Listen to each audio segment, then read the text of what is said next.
Thank you sir. Sir বলতে হবে না, আমি সাধারণ একটা মানুষ ভাই।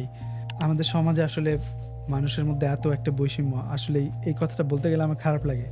দেশে থাকা অবস্থায় আসলে এগুলা উপলব্ধি করতে পারি না আমি।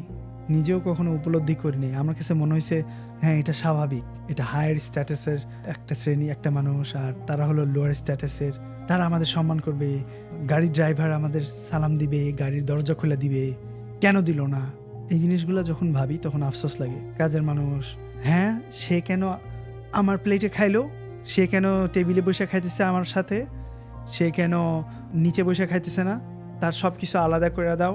দেখেন, একটা জামানা ছিল, ইসলামের আগে যে একটা জামানা ছিল, আইয়ামে জাহিলিয়া যেটাকে বলা হয়, তখন কিন্তু স্লেভ ছিল, চাকর ছিল, যাকে কিনা নিয়ে আসতো মানুষ।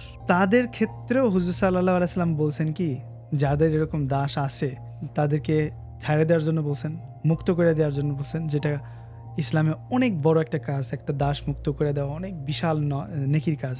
কিন্তু কারোর কাছে যদি থাকেই নিতান্তই, তাদের অধিকারের কথা বলা হয়েছে। তাদেরকে একই রকম কাপড় পরতে দেওয়া বলা হয়েছে, একই রকম খাবার, পোড়া খাবারটা না। এগুলো জিনিস আমরা জানি, কিন্তু কেন জানি কোনো কিছু মানতে ইচ্ছা করে না।